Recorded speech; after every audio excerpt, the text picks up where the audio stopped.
dois briller dans les affaires. Dieu veut que tu réussisses les affaires. Pas juste pour que tu sois à l'aise. Dieu va permettre que tu sois à l'aise. Mais il veut que tu réussisses dans les affaires pour que les gens cherchent à faire des affaires avec toi. Pour que les gens cherchent à te connaître. Et pour que quand ils vont te rencontrer, ils vont découvrir qu'il y a un secret que tu as. Un secret spécial.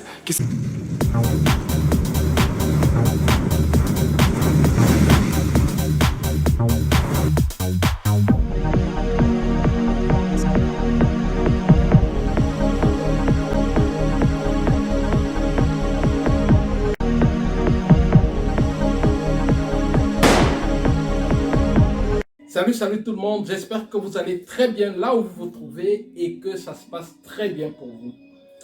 Alors dans cette vidéo, je voudrais juste vous partager un message que j'ai trouvé très intéressant pour tout ce que nous menons comme activité.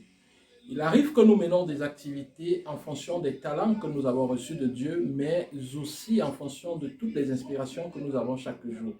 Dans cette vidéo, très courte, mais très instructive, vous allez comprendre que lorsque vous avez une inspiration, vous ne devez pas vous arrêter, vous devez juste vous laisser aller parce que, en fait, ce que vous faites devrait être une lumière pour vous et également pour tous ceux qui vous entourent et pour le monde entier par ricochet.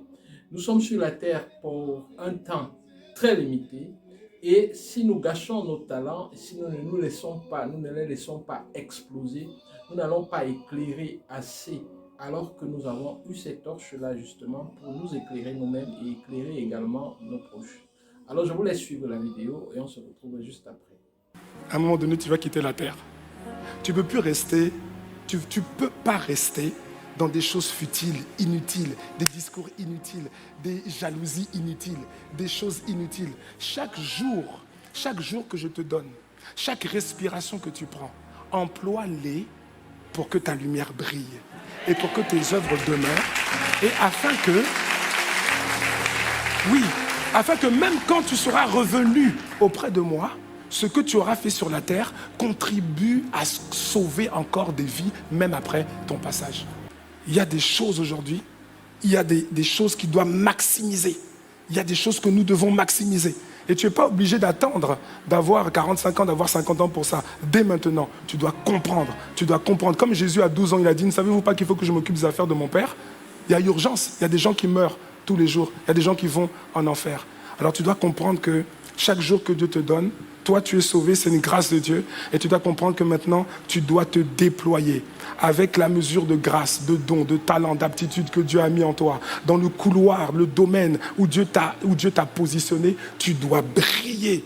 Ta lumière doit briller devant les hommes. Tu dois briller dans les affaires. Dieu veut que tu réussisses les affaires. Pas juste pour que tu sois à l'aise. Dieu va permettre que tu sois à l'aise. Mais il veut que tu réussisses dans les affaires pour que les gens cherchent à faire des affaires avec toi. Le jour où je suis tombée sur les vidéos d'Emmanuel, j'ai fait à peu près 2 mois, j'ai regardé ces vidéos et tout ça là. Et ensuite, j'ai vu tout ce que lui il faisait. C'est carrément différent de ce que les autres font. Je me suis dit, lui, je peux travailler avec lui. Et c'est ma raison de vie. C'est la raison pour laquelle je suis arrivée à Istanbul, pour le voir en personne et discuter avec lui, savoir comment travailler avec lui. Pour que les gens cherchent à te connaître et pour que quand ils vont te rencontrer, ils vont découvrir qu'il y a un secret que tu as, un secret spécial qui s'appelle le Saint-Esprit que tu as reçu à travers ta foi.